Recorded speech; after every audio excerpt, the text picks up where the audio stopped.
संघयते गिरिं यत्कृपात्तमहं वन्दे परमानन्दमाधवम्। श्रीमन्मदनगोपालं बृन्दारण्यपुरन्दरं श्रीगोविन्दं प्रपद्येऽहं दीनानुग्रहकारकम्। वन्दे मुकुन्दमरविन्ददलायताक्षम् कुन्देन्दुशङ्खदशनं शिशुरूपवेशम्। इन्द्रादिदेवगणवन्दितपादपीठम् वृन्दावनालयमहं वसुदेवसूनुम्। नवजलधरवर्णं चम्प्रकोद्भासिकर्णं विकसितनलिनास्यं विस्फुरन्मन्दहास्यम्। कनकरुचिदुकूलं चारुबर्हावचूलं कमपि निखिलसारं नौम्य गोपीकुमारम्। वंशीविभूषितकरान्नवनीरदाभात् पीताम्बरादुर्बिम्बफलाधरोष्ठात् पूर्णेन्दुसुन्दरमुखादरविन्दनेत्रात् कृष्णात् परं किमपि तत्त्वमहं न जाने। श्रीहरिः। किसी एक देश में जैसे आजकल प्रथा है, प्रेसिडेंट कुछ वर्षों के लिए होते हैं, फिर नया चुनाव होता है। इसी प्रकार किसी एक देश में ये नियम था कि प्रतिवर्ष वहाँ के शासक बदले जाते थे, राजा बदले जाते थे। तो क्या किया जाता था कि जब राजा बदले जाते तो पुराने राजा के सब कपड़े उतरवा लिए जाते और एक लंगोटी पहना दी जाती, जरा सी चद्दर बदन पर डाल दी जाती और उसे नौका में बैठाकर उस पार जंगल में छोड़ दिया जाता जहां कोई बस्ती नहीं। तो ये प्रथा चली आती। अब वो उधर छोड़े हुए जो मनुष्य थे ऐसे, वो बेचारे दुख पा पाकर मर जाते, कष्ट उठाते। न वहां कोई सामान था, न खाने की चीज, घोर जंगल। तो ये बात सभी जानते। साल भर के बाद यहाँ से चले जाना है, ये भी सभी जानते, पर कुछ करते कराते नहीं। तो किसी को एक बार वो स्थान मिला, कुछ समझदार था। समझदार वो कि जो अपना अगला काम बना ले, वो समझदार। जो भविष्य को देखे, वो समझदार। तो उसने आते ही अधिकार मिलते ही पूछा मंत्रिमंडल से, सबसे, कि भाई हमारा कितना अधिकार? का साल भर। तो साल भर के अधिकार में कोई सीमा है? बोले कोई सीमा नहीं, आप जो चाहें सो कर सकते हैं। साल भर आपकी पूरी की पूरी बात जो की त्यों सब मान लेंगे। आप किसी कुछ भी दें लें, कुछ भी करें, किसी को बसावें, किसी को उजाड़ें, आपका पूरा अधिकार। तो उसने अपने मन में निश्चय किया कि जब साल भर के बाद यहां से जाना ही है और कहीं जाना है, तो जहां जाना है उस स्थान का पता लगाएं और वहां की व्यवस्था करें। पहले यहां साल भर जो रहना है, इसमें जो जिम्मेवारी के काम मिले हैं उनको निभाएं ईमानदारी के साथ। और जितनी ऊपर की चीजें हैं, ये नाच मुजरा तमाशा बंदगी, ये आज वहां एड्रेस है, आज वहां अभिनंदन पत्र है, आज पार्टी है, आज दावत है, आज ये है, इन सब कामों में समय खोना, ऐश आराम में समय खोना, नाच मुजरे में समय खोना, इंद्रियों के भोगों में समय खोना, ये तो मूर्खता। क्योंकि साल भर के बाद समाप्ति सारी की सारी ही। तो वो उन्होंने सब कामों को, जो फालतू काम थे जिनकी जरूरत जीवन में नहीं, केवल आडंबर के लिए, केवल कौतूहल के लिए, केवल भोग लिप्सा को लेकर किए जाते हैं, उन सब कामों को उसने बंद करवा दिया। लोग तो नए राजा, उनसे लेना है, काम कराना है, अपना स्वार्थ सिद्ध करना है, तो लोग आते ही उसके पास भी आए। बोले आज तो अमुक जगह हमने इंतजाम किया है, बड़ा सुंदर नाच होगा, और हर महाराजा वहां पर पधारते रहे हैं, आपको पधारना चाहिए। उसने कहा भी हमें तो अवकाश नहीं। तो कुछ दिन तो लोग आए, फिर लोगों ने समझा ये तो मनहूस आदमी है, इस पे कुछ आने जानी है नहीं, तो छोड़ो। संसार का ये स्वरूप है भला, संसार को हमने पकड़ रखा है, संसार ने हमको नहीं पकड़ रखा। हम दूसरों का नाम तो झूठ ही लेते हैं, अपने ही फंसे चले जाते हैं। अपने अगर अलग हो जाएं और संसार वालों को ये दिख जाए कि इनसे अपना स्वार्थ नहीं सधता, तो अपने आप सब छोड़ देंगे संबंध, और रखेंगे भी तो ऊपर ऊपर का, सभ्यता का। बूढ़े माँ बाप हो गए, बड़े शीलवान लड़के पर कामकाजी हैं भाई, उनके पास वो निकलने थोड़ी बैठे, तो पिताजी माता जी के लिए आदमी रख देंगे, नौकर रख देंगे, डॉक्टर से कहलवा देंगे, देख जाया करो, दवा का इंतजाम कर देंगे, खाओ पियो। लेकिन अब उनके पास बैठ करके दिन भर उनकी बात सुने और वो बीच में दस्तंदाजी करें, हमारे काम में हस्तक्षेप करें, तो पिताजी को समझा भी देते हैं कि पिताजी देखिए आप अब बूढ़े हो गए, अब अपना भगवान का नाम लो, आप अपना पड़े रहो, आपके पास आदमी है, सेवा है, क्या कमी है। अब हम लोग कामकाजी आदमी, इतना काम हमारे, और फुर्सत कहाँ के आपके पास बैठे, और फिर आप बीच में बोल देते हैं देखिए अब आजकल की दुनिया दूसरी, आपकी दूसरी, हमारा काम बिगड़ जाता, आप चुपचाप रहा कीजिए। और नहीं तीर्थ भेज दें, आपको इंतजाम करवा देंगे तीर्थ में आपका। मतलब उनसे कोई काम अपने को नहीं है, निकम्मे आदमी से कोई काम नहीं। तो संसार में जब तक स्वार्थ है, जब लग जासो रहत स्वार्थ कछु तब लगता सो प्रीत, नानक जी का पद है। जब लग स्वार्थ है तब तक तो प्रीत है, और जहां देखा कि अब इसके स्वार्थ नहीं सधता तो उपेक्षा है, और जहां स्वार्थ में कहीं किसी प्रकार अड़चन आने लगी तो द्वेष है।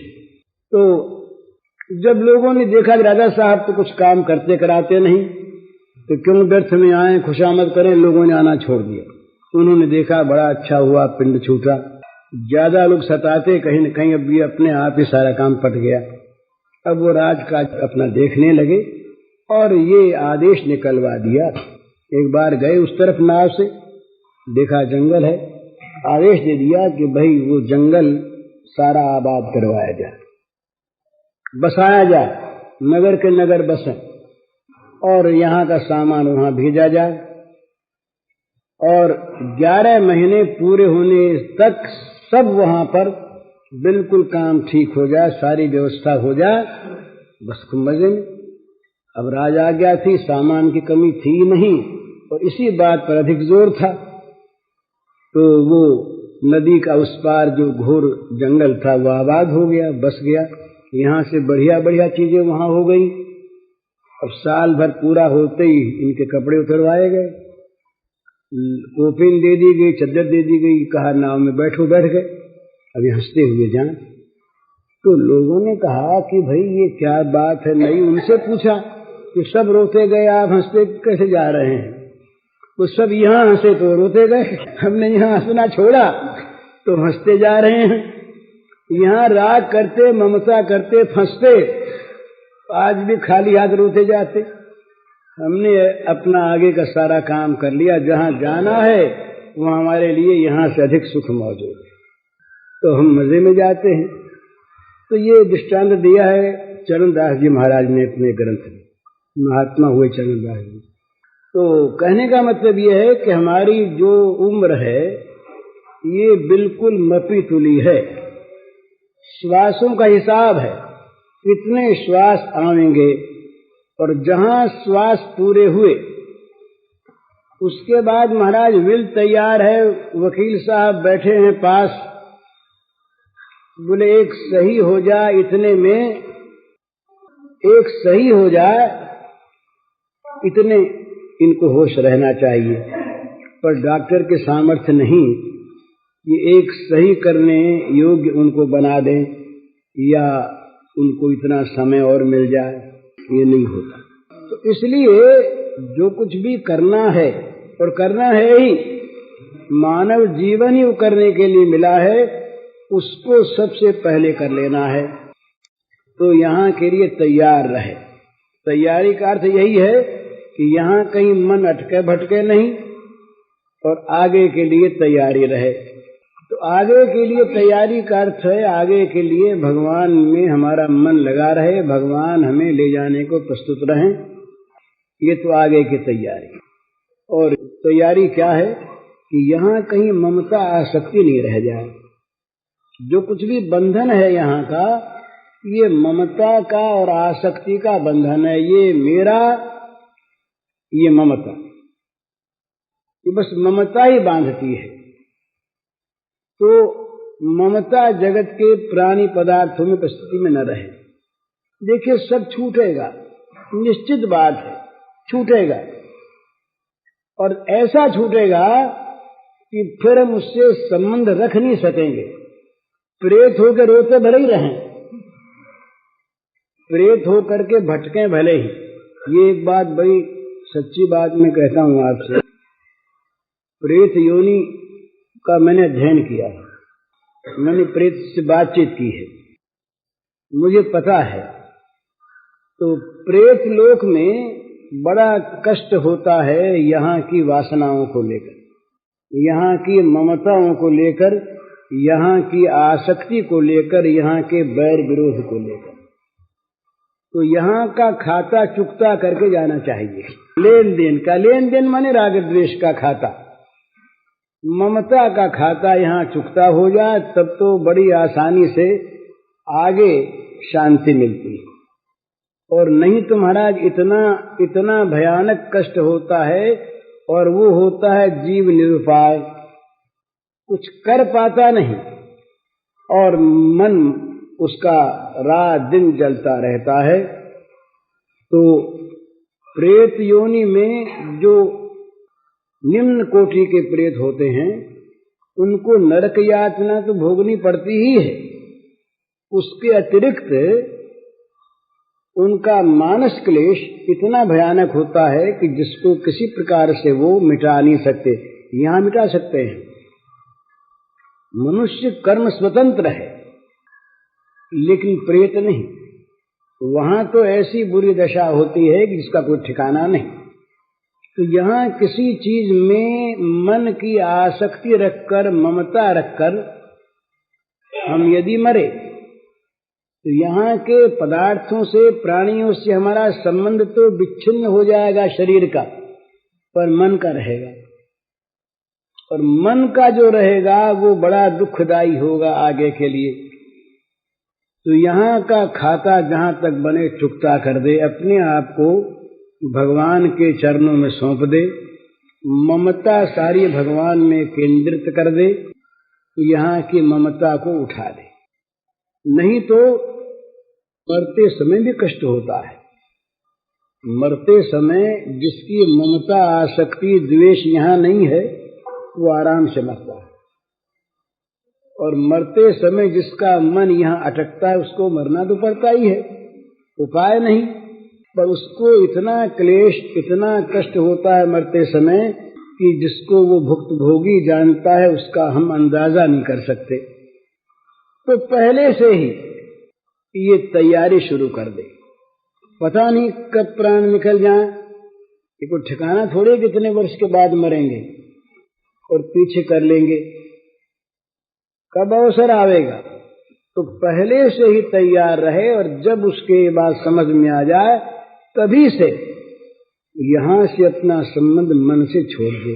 अब वो कहता है कैसे छोड़ दें, एक प्रश्न होता है, कैसे छोड़ दें?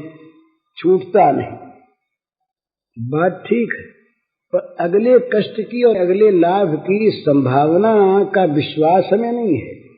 नहीं तो महाराज अपने आप छोड़ दे।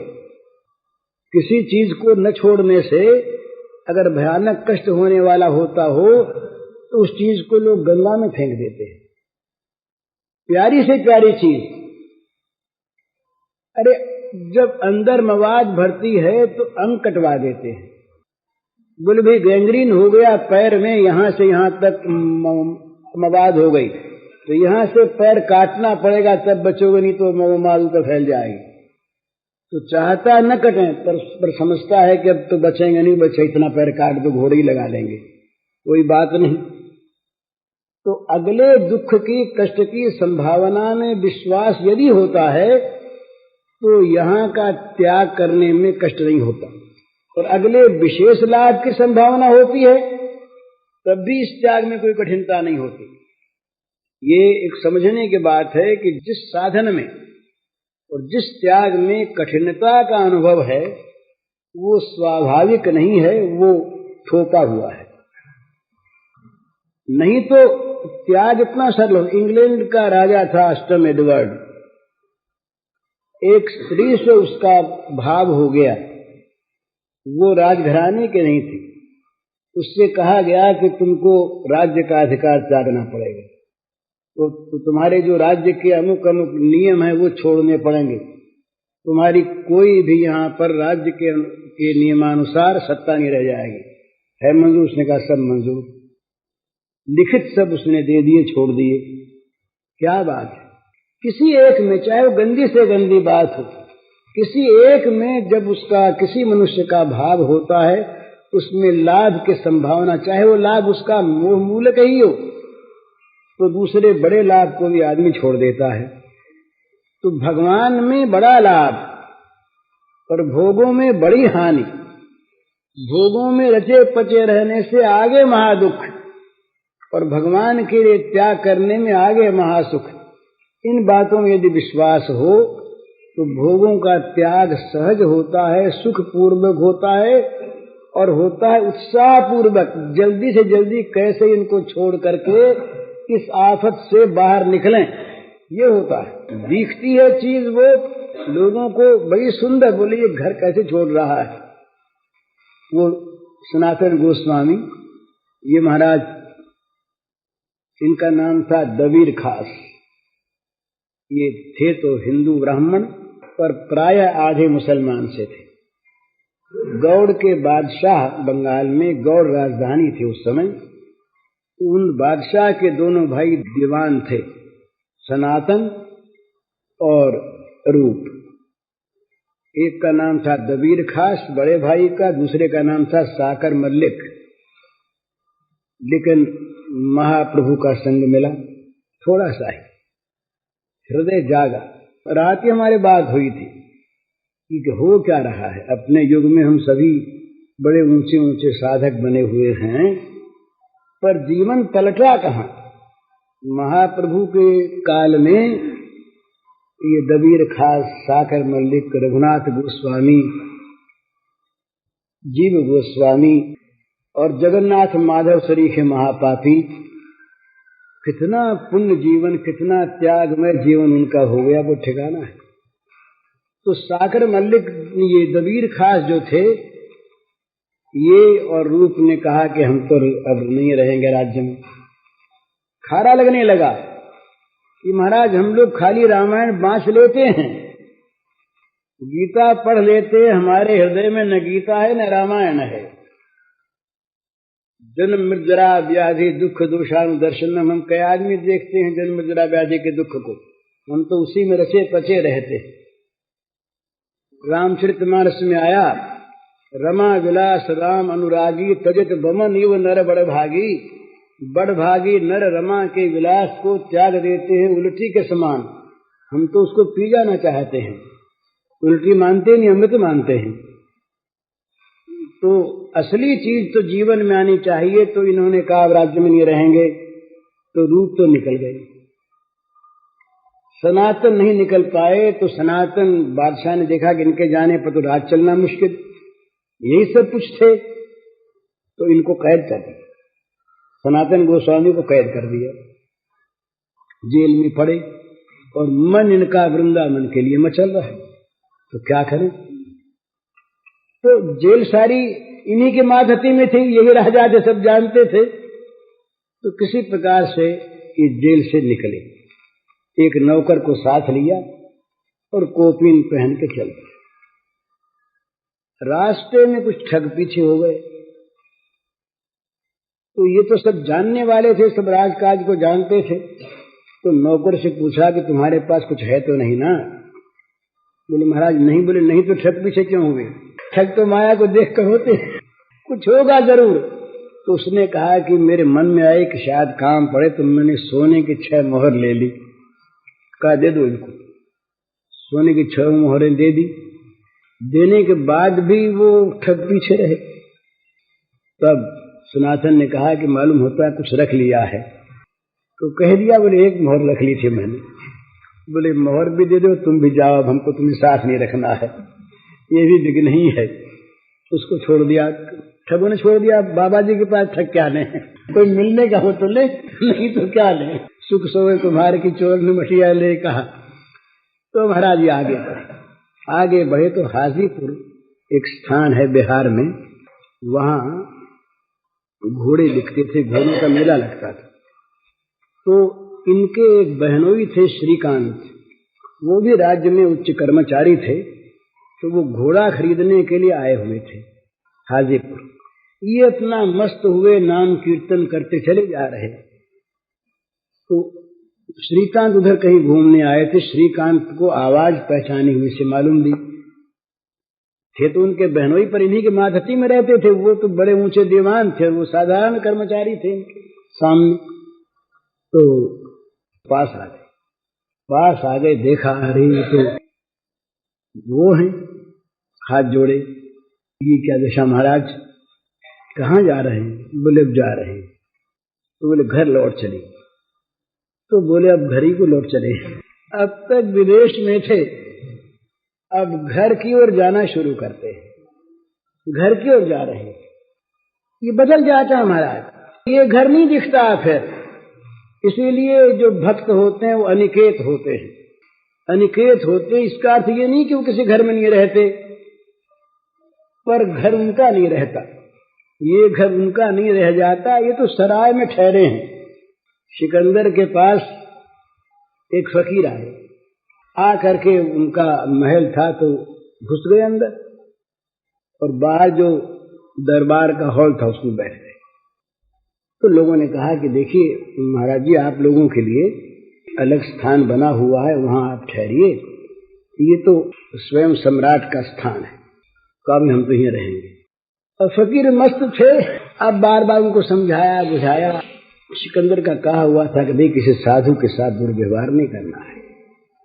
दुर्व्यवहार कर नहीं सके तो सिकंदर स्वयं आए। कहा महाराज आपके लिए अलग स्थान है, आप पधारिए। तो बोले ये किसका स्थान है? तो कहा ये तो हमारा स्थान है। अच्छा आपका स्थान है, आप कब से इसमें हैं? बोले महाराज जब से हम जन्मे यहीं जन्मे थे, यही ये स्थान है। तो आप जन्मे यहाँ? बोले तो इसके पहले कौन था? बोले पहले हमारे पिताजी थे। बोले वो कहाँ से आए थे? बोले वो भी जन्मे ही थे, यही रहे। बोले उसके पहले दादाजी थे, परदादाजी थे। तो बोले वो सब गए कहाँ थे? तो कहा महाराज ये तो क्या पूछते, मर गए सब। बोले तुम भी यहीं रहोगे? बोले नहीं महाराज ये कोई रहता थोड़ी है, जन्मता है, मरता हम भी मर जाएंगे। तब बोले फिर तुमने कैसे कहा हमारा मकान है, ये तो सराय है, फिर 2 दिन ज्यादा रहे, 2 दिन कम रहे, और क्या है? तो तुम भी सराय में टिके, हम भी सराय में टिके, तुमने कैसे कह दिया हमारा? तो कोई साधु फकीर जिद्दी थोड़े ही थे, उनको समझाने आए थे कि भाई तुम किसी मकान को, किसी घर को अपना मत कहो, इसमें से ममता निकाल दो। वास्तव में ही ये तुम्हारी चीज नहीं है, तुमने ममता का आरोप कर रखा है, तुम्हारी है नहीं। तो सनातन ने कहा घर जा रहे हैं। तो समझाया बुझाया, उनके पास कुछ था नहीं। अब इतना त्याग एक कोपीन के सिवा, ये महाराज ये ऐसे बड़े त्यागी हुए। एक कोपीन रखी इन्होंने, एक मिट्टी का करवा, कमंडल नहीं रखा काठ का, भी फूट गया, मिट्टी का करवा रखा, और नीचे कभी सोए नहीं। और पेड़ भी रोज बदला, एक पेड़ के नीचे कल नहीं रहे, उसमें भी कहीं ममता न आ जाए। बाहर का इतना इनका महान त्याग रहा। तो श्रीकांत ने बड़ा जोर दिया, बोले कुछ है नहीं आपके पास? जाड़े के दिन थे। अब ये राजा रह करके आए तो कहा महाराज एक कंबल ले लो। तो माने नहीं श्रीकांत, तो एक भोट कंबल थी बढ़िया, तो कंबल उनके कंधे अच्छा डाल दो। कंबल डलवा ली और पहुंचे वृंदावन। महाप्रभु के सामने गए तो महाप्रभु ने आदर किया, भाई बड़ा सुंदर। पर महाप्रभु कोई रस की बात, कोई मंत्र दीक्षा इत्यादि न दें, और महाप्रभु की आंख कंबल की तरफ जाए। ये अब समझ गए कि ये कंबल बाधक हो रही है। तो यमुना जी के घाट पर गए, जा करके वहां एक भिखारी था, उसके पास फटी गुदड़ी, चिथड़ा बिल्कुल न मालूम, उसमें हजारों जगह कारियां लगी गंदी। उससे कहा कि गुदड़ी दे दो हमें और एक कंबल तुम ले लो। बड़ा प्रसन्न हो गया, उसने गुदड़ी दे दी और कंबल ले ली। तो गुदड़ी डाल करके जब ये महाप्रभु के सामने आए तो महाप्रभु ने कहा, सनातन तुम पर कृष्ण की बड़ी कृपा है, तुम पर श्री कृष्ण की बड़ी कृपा है। तो महाराज मैं बात ये कह रहा था कि हम जिस घर में, जिस शरीर में, जिन प्राणी पदार्थों में ममता आसक्ति अहंता किए हुए हैं, ये सब कुछ भी हमारा नहीं है। ये मिथ्या आरोप है और इसमें हमने अपने को जानकर फंसा रखा है और उस फंसावट से निकलना नहीं चाहते। भगवान कभी निकलने का अवसर देते हैं, ऐसा कोई बना देते हैं प्रसंग, तो हम भगवान से कहते महाराज हमको तो फंसाइए रखो। ये शब्द चाहे न कहें हम, पर हमारी ये चीज जो की त्यों सुरक्षित रहे, बनी रहे, हमसे ये बिछुड़े नहीं और हमारा संबंध बना रहे इससे। हमारी ही चीज मरते दम तक ये रहे, मरने के बाद भी हमारा ही नाम इस पर छाप लगी रहे, अमुक की चीज। इस प्रकार का हमारा मोह रहता है।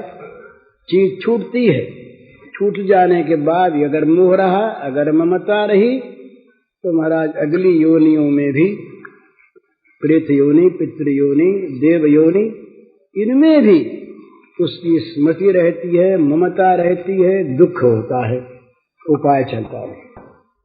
तो यहाँ का हिसाब किताब जल्दी से उसकी भांति, उस राजा की भांति साल भर रहना है, फिर छोड़ देना है। तो यहाँ जो काम मिला उसको ईमानदारी से करे, पर कहीं अपने मन को अटकाए न रखे, कहीं फंसे नहीं, नहीं तो कठिनता होगी छूटने में। छोड़ना पड़ेगा, ममता के पदार्थ छोड़ने पड़ेंगे, पर ममता न छूटने पर दुख नहीं छूटेगा। व्यवस्था करते हैं हम, बड़ी भूल की चीज है हमारी उन चीजों की जो स्वयं अव्यवस्थित हैं और उन चीजों की जो नाश होने वाली हैं। उनको हम रखना चाहते हैं व्यवस्थित और रखना चाहते हैं अमर।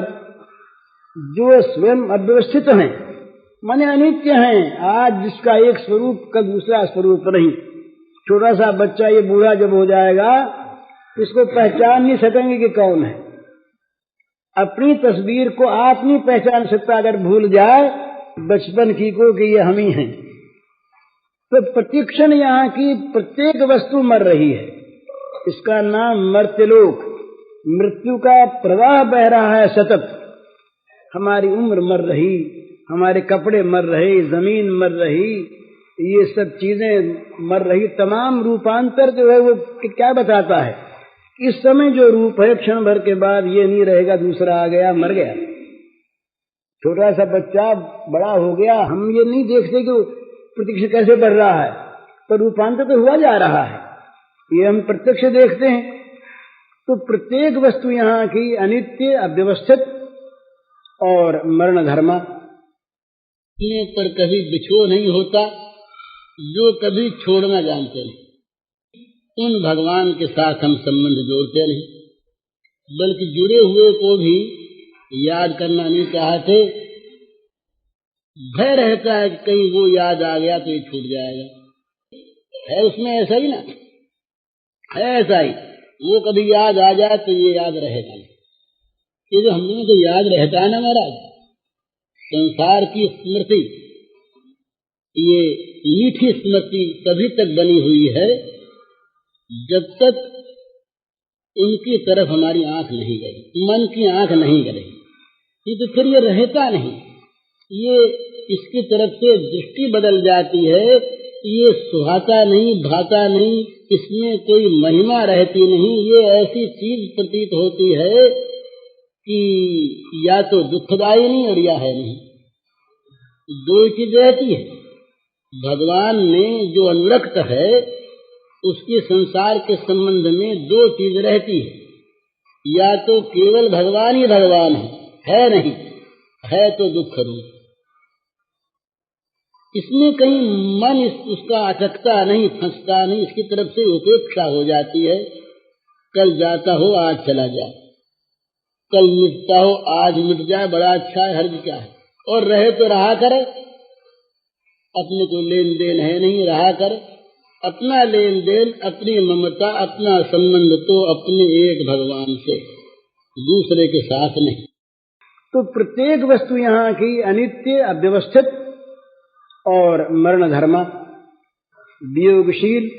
तो इस प्रकार की वस्तुओं में, प्राणियों में, पदार्थों में मन का अटकाए रखना, और जो नित्य सत्य सनातन है, जो सदा अपने हैं, जहाँ जाने पर, जिसके मिलने पर कभी बिछो नहीं होता, जो कभी छोड़ना जानते नहीं, उन भगवान के साथ हम संबंध जोड़ते नहीं, बल्कि जुड़े हुए को भी याद करना नहीं चाहते।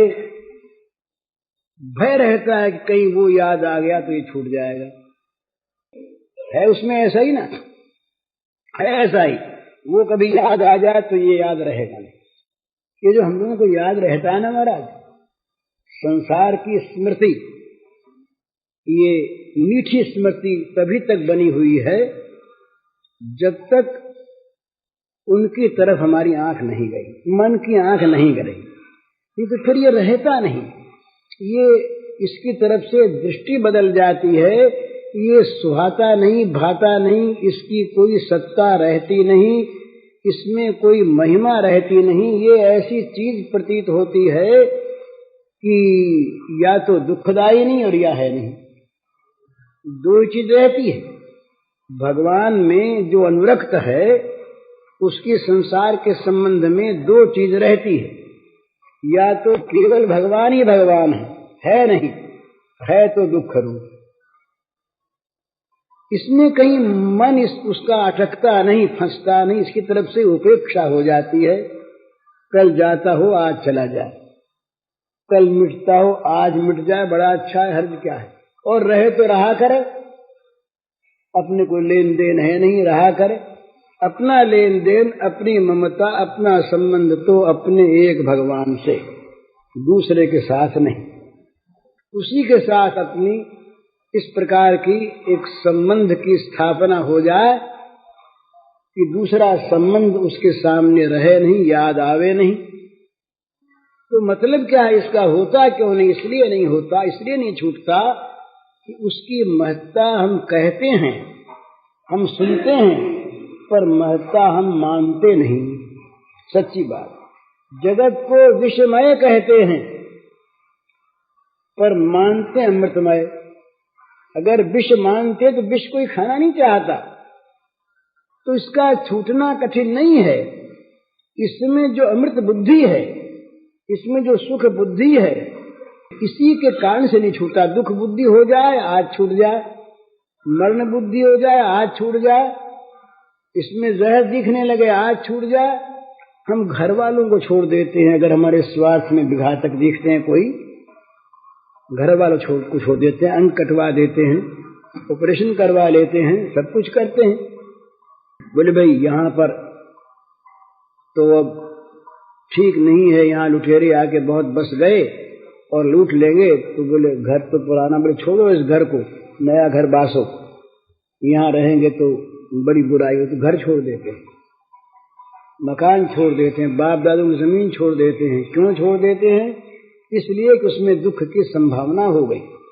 तो छूटना कठिन नहीं, त्याग और साधना ये दोनों किसी नई वस्तु की प्रबल इच्छा होने पर सहज हो जाते हैं।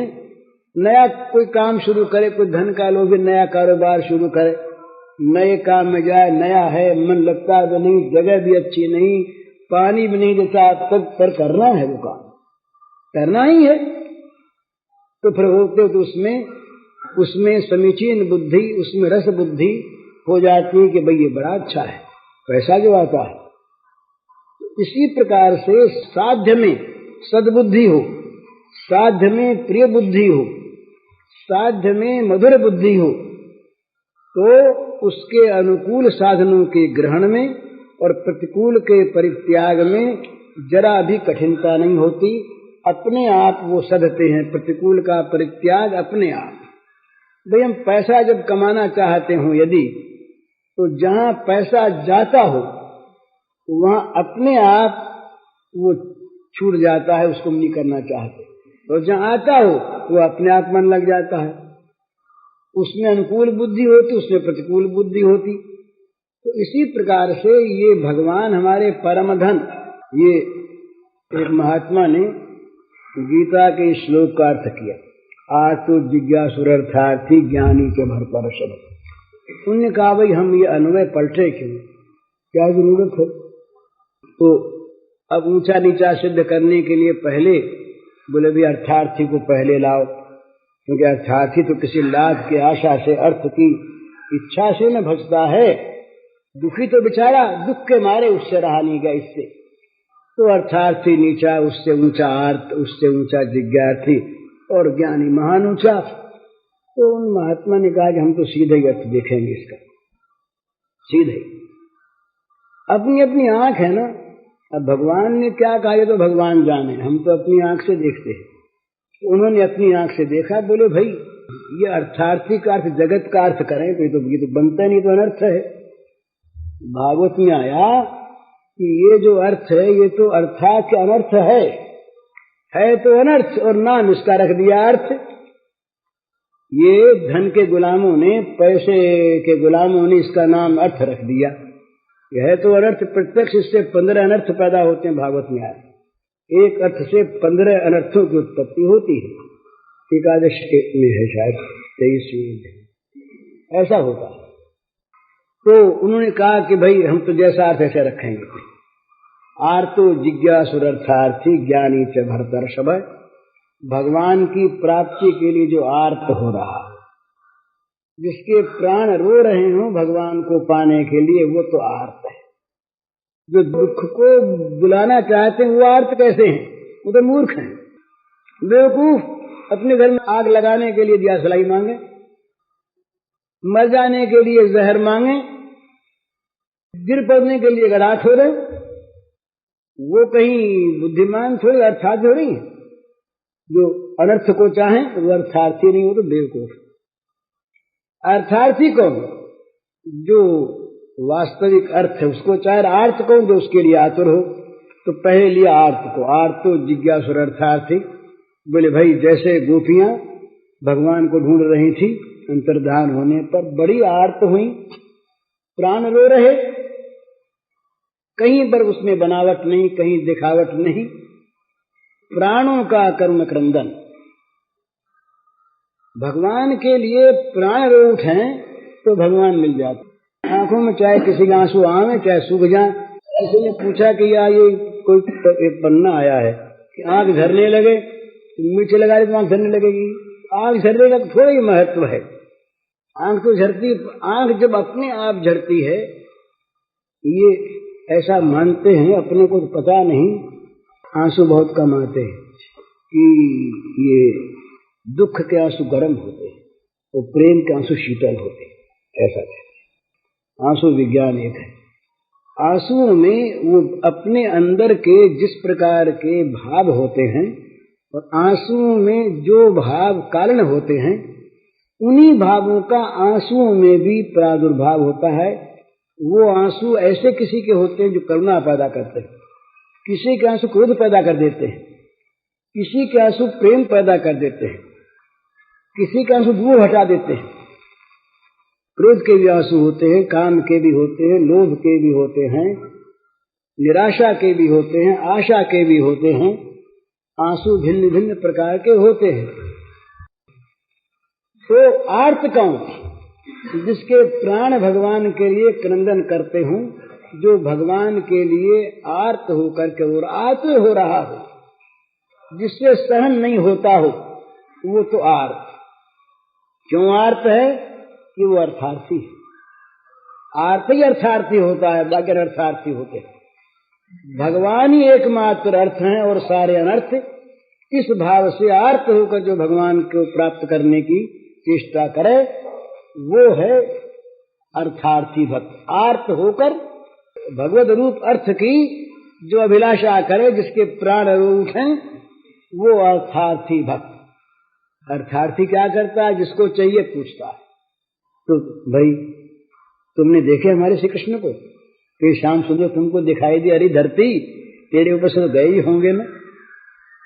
और भाई तुलसी जी, तुम तो बड़ी प्रिय हो हमारे प्राणनाथ की, तुमने देखा होगा ये मालती, ये तुम्हें तो बड़ी सुगंध है।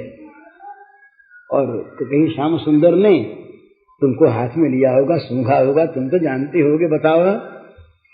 ये जिज्ञासु। अर्थार्थी हो बिना जिज्ञासु नहीं होता कोई। जिसका कोई अर्थ ही नहीं है तो किस बात को पूछेगा? पूछेगा वो, पता लगाएगा वो जिसको कुछ चाहिए। और चाहना असली किसकी? जो उसके लिए आर्त हुआ रहे। तो आर्त होने पर अर्थार्थी सिद्ध होता है, और आर्त युक्त अर्थार्थी जिज्ञासु होता है। और जहां जिज्ञासा जागी वहां ज्ञान होने में देर नहीं लगती, क्योंकि भगवान की जिज्ञासा जो है ना, इसके लिए किसी स्थान की अपेक्षा नहीं है।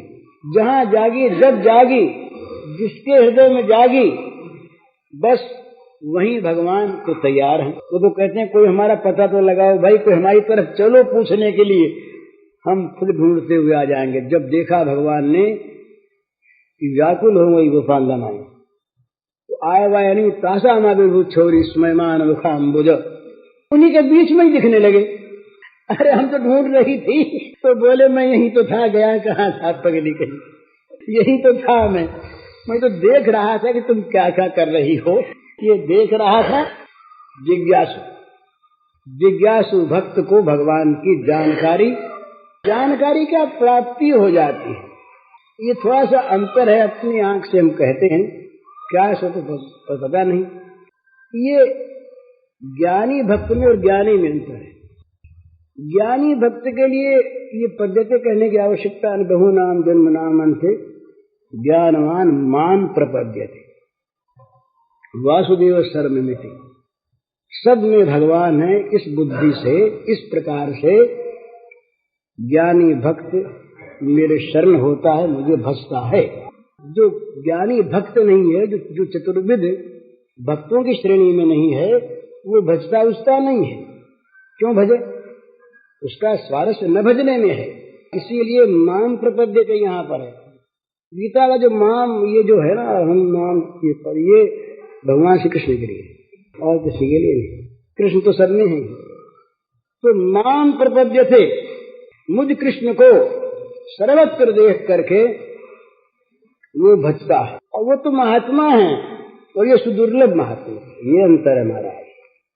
नहीं तो ज्ञानी कहेगा मैं हूं, मेरो आत्मा काको करो प्रणाम, तो प्रणाम में छोड़ देगा। ये महात्माओं की वाणी है, इसका विरोध नहीं। ये महात्माओं की वाणी, इसका खंडन हम नहीं करते।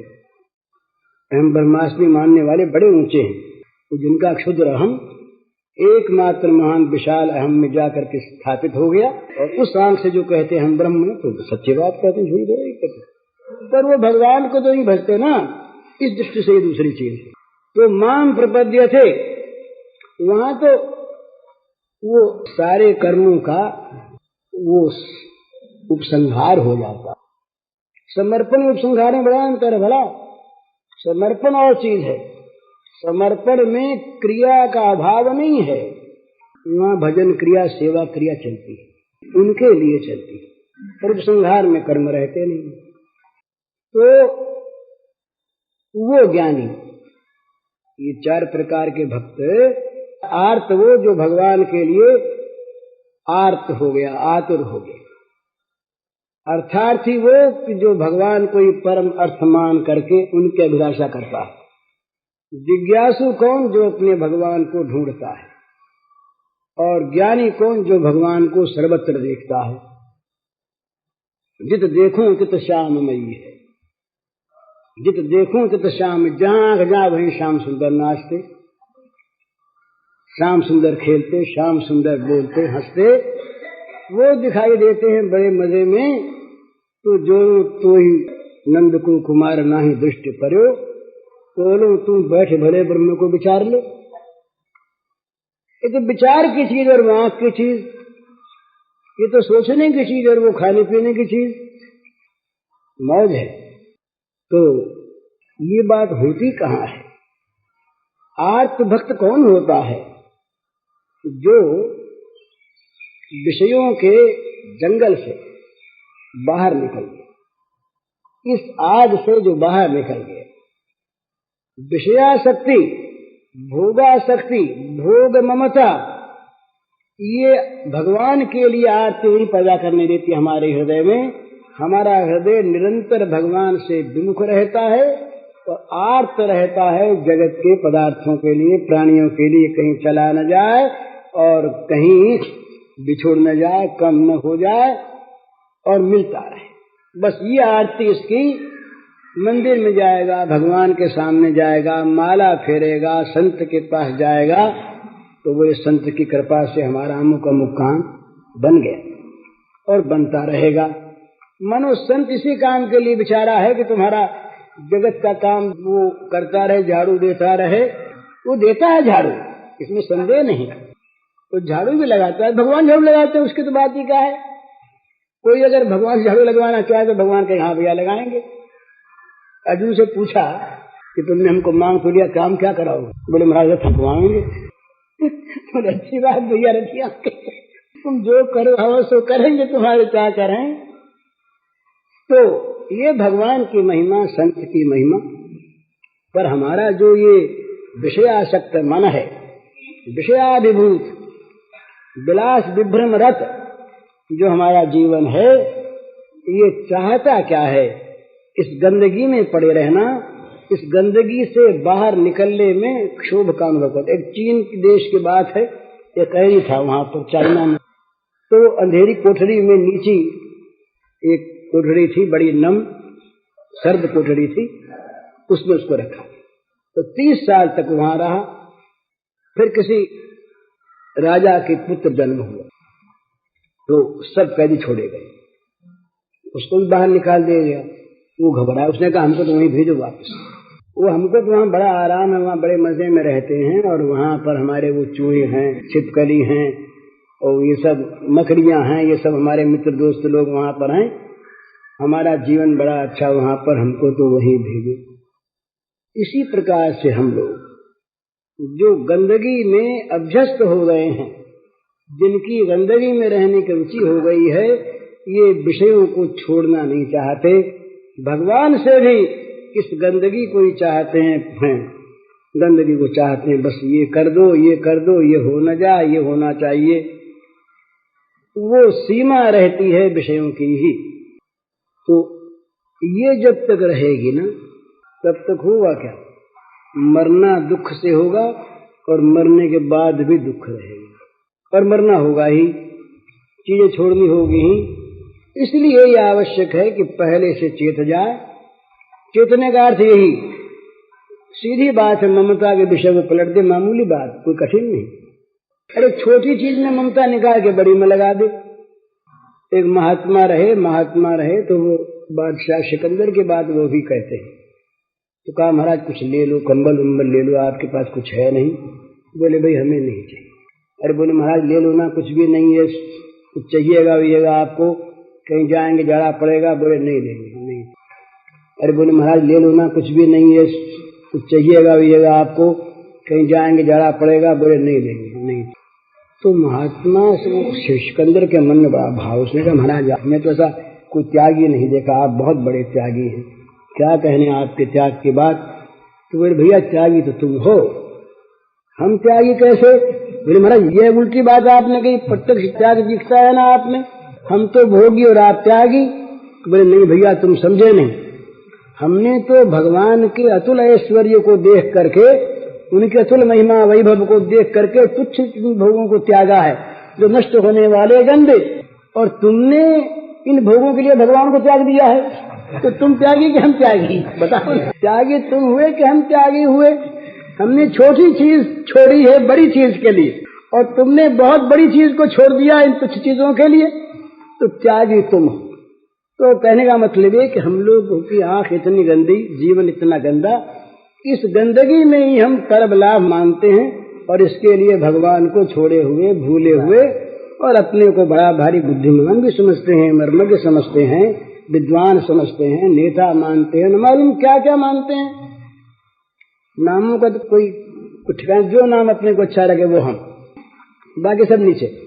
तो ये दशा हमारी, तो इससे मुक्त होना है। मुक्त होने का अर्थ यही है कि इसमें से ममता को निकाल दें और बड़ी चीज में ममता कर दें, लाभ की चीज। तो उसमें दो ही बात की आवश्यकता है, यहाँ की चीजें गंदी है ये विश्वास हो जाए, और भगवान बड़े से बड़े हैं ये विश्वास हो जाए। वे अमूल्य हैं और ये सारे हानिकारक हैं। मूल्यवान तो है ही नहीं, ये तो घाटा डालने वाले हैं, नुकसान करने वाले हैं। विषयों में ममता हुई कि नुकसान ही नुकसान, इसमें कहीं पर लाभ की जरा भी आशा नहीं। थोड़ा बहुत ये होता है कि अगर कहीं विषयों को हम भगवान की सेवा में लगा सके, मन को, तन को, बुद्धि को, धन को, इंद्रियों को, तो इतना सा लाभ है। पर इनमें जितनी हानि की संभावना है, लाभ की संभावना कम, क्योंकि ये तो बहिर्मुखी है ना, और बहिर्मुख करने वाली चीज। और इनके आ जाने पर क्या होता है, जागतिक पदार्थों के बहिर्मुखी लोगों का संग बढ़ जाता है। ये सबसे बड़ी आफत एक और ये आफत। बोले हम तो साहब बड़े आदमी हैं और हम तो बड़ों का संग करते हैं। बड़ों का संग करने का अर्थ क्या है? विषयी लोगों का संग। बोले हमारे पास राजा लोग आते हैं, मिनिस्टर लोग आते हैं, बड़े बड़े अधिकारी आते हैं, बड़े बड़े पैसे वाले आते हैं, बड़े बड़े लोग, बुद्धिमान लोग आते हैं। और भगवत भक्त बोले ऐसे हमारी पोजीशन ये नहीं कि हम ऐसे अरे गरों में बैठे, हम बड़े लोगों में बैठने वाले हैं। इसका अर्थ क्या हुआ? महाराज बड़ा अटकाता है। बोले सत्संग में जहाँ, बोले कौन कौन जाते हैं? कोई अपने पोजीशन के भी हैं क्या? बोले नहीं आप शरीक है तो नहीं। तब बोले वहाँ फिर अपने जाने का आते हैं छोटे मोटे लोग, बड़ा अच्छा काम है, सुंदर है, पर अपनी पोजीशन नहीं कि वहाँ जा करके बैठे। अपने तो अपने कोई समान लोग आते हों, तो बड़े आदमी लोग सत्संग में नहीं आते, और आते हैं तो अपना बड़प्पन दिखाने को आते हैं, लेने को नहीं आते। ऐसा हमने देखा है अधिक। और बड़प्पन का अर्थ क्या है क्या? उसका मूल्य क्या है? वो तो विनाशी चीज है, दुख में डालने वाली चीज है, फंसाने वाली चीज है। और उसका अर्थ यही होता है कि उसके साथी संगी जो होते हैं वो मिलने लगते हैं और भी ज्यादा मोह में पड़ता है। भागवत ने कहा उनके संगियों का संग त्यागो। श्री राम श्री संगी नाम संगम त्यक्त्वा दूरता आत्मवान। आत्मवान पुरुषों को चाहिए कि उनका संग ही नहीं, उनके संगियों का संग दूर से त्याग दे, उनके साथियों का साथ त्याग दे, और भगवान के साथियों का साथ करे। भगवान के दासों के दासानुदासों का दासानुदास हो। बड़ा अच्छा कुछ कुछ उसमें मिल जाएगा, अमृत मिलेगा, दोष का नाश होगा, प्रकाश मिलेगा, तम का नाश होगा। लेकिन जहाँ मोह का अंधकार ही अंधकार छाया है, वहां जाके तो ज्ञान की आंखें फूट जाएंगी। इसलिए भगवान से मांगे ये।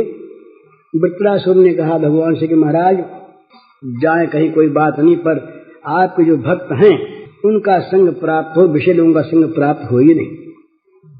भक्तों का संग, मरने के बाद जहां जहां हम जाएं भक्तों का संग प्राप्त हो, जीवन अच्छा रहा। और कहीं विषय लोगों का संग प्राप्त हो गया तो डूबे। वो मन बदल जाता है, मन बदल जाता है, मन विषयाकार बन जाता है। वो झूठ नहीं बोलता, वो बेईमानी नहीं करता। विषयाकार मन ये विषय की महत्ता हमेशा दिखलाता रहता है हर समय। इसलिए विषय जितने हैं इनका भगवान में समर्पण कर दे। ये सब भगवान की चीज, अपने लिए नहीं। अपने लिए तो बस भगवान की दी हुई फकीरी, अपने मन से फकीर रहे, और चीज जो है वो भगवान की। जैसे भरत का रहना बड़ा सुंदर, चंचरीक जिम चंपक बागा। भरत कैसे रहे 14 साल तक अवध में, कि जैसे चंपा के बगीचे में चंचरीक भ्रमर रहता है। भ्रमर चंपा के पुष्प का रस नहीं लेता, मंडराता है ऊपर ऊपर, पर रस नहीं लेता। रस वो चंपा के फूल पर बैठता नहीं। तो 14 साल तक कैसे रहे भरत अवध में? राम की सेवा करने के लिए रहे, भोग भोगने के लिए नहीं। महल में नहीं गए। नंदीग्राम में यदि राम जमीन पर रहते हैं वन में, तो गड्ढा खोद के नीचे हैं। राम के समकक्ष भूमि पर रहने का भी अपना अधिकार नहीं। राम के सेवक नहीं, राम की पादुका के सेवक। वो जड़ पादुका चेतन होके बोलती भरत को, कहती यो करो। भरत सुनते, हम लोग नहीं सुनते। भरत सुनते कि पादुका आज्ञा दे रही है इस समय को। ये सिद्धांत है। भगवान जो सच्चिदानंद घन विग्रह हैं, उनकी सारी वस्तुएं चिदानंदमयी हुआ करती है। भला ये जड़ मानना भगवान को और भगवान की चीजों को जड़ मानना, ये तो जड़ बुद्धि का परिणाम है। जड़ जड़ को देखता है, चेतन चेतन को देखता है।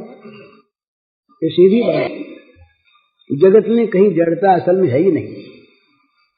ये जड़ चेतन जितने जीव हैं सभी सकल राममय जाने, ये सब के सब भगवान के ही रूप हैं। जड़ चेतन, ये मकान भी, नदी भी, सर्व समुद्राधर शरीर में किंच भूतम प्रणमेदन्य, सब के सब भगवान के रूप।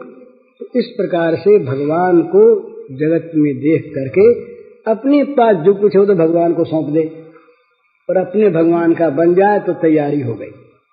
फिर चाहे जब मौत आ जाए, मौत आवेगी मरने के लिए, मारने के लिए नहीं आवेगी। उसकी मौत उसके पास आकर उसके लिए मर जाएगी। मौत मर जाएगी, मौत उसे नहीं मारेगी। वो तो जाएगा अमर धाम में, और उसके लिए मौत मर जाएगी। ये विचित्र मौत, एक मौत ऐसी जो मौत मर जाए, मार न सके कभी, तो वो मौत है भगवान को पाना। तो मौत आवे तब कहे आओ भगवान आओ, तुमको आलिंगन करेंगे। मृत्यु सर्वहर्षा है। भगवान ने कहा मौत में हूं, तुम डरते क्यों हो? मौत आती है तो मैं आता हूं, तुम मुझे पहचान लो मौत के रूप में। तो मौत से डरते हैं क्यों? भगवान के विश्वासी इसलिए। तो मौत क्या चीज है? ये शरीर में पलटता है, हमारा पलटा क्या? और हम यदि शरीर को पलट के भगवान के चरणों में पहुंच जाए तब तो बड़ा लाभ है। मौज ही मिल गई।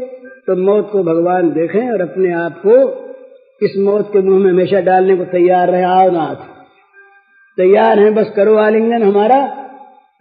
मौत आई तो कबीर ने कहा कि ये मुकलावा हो रहा है हमारा। सच कबीर का भजन है।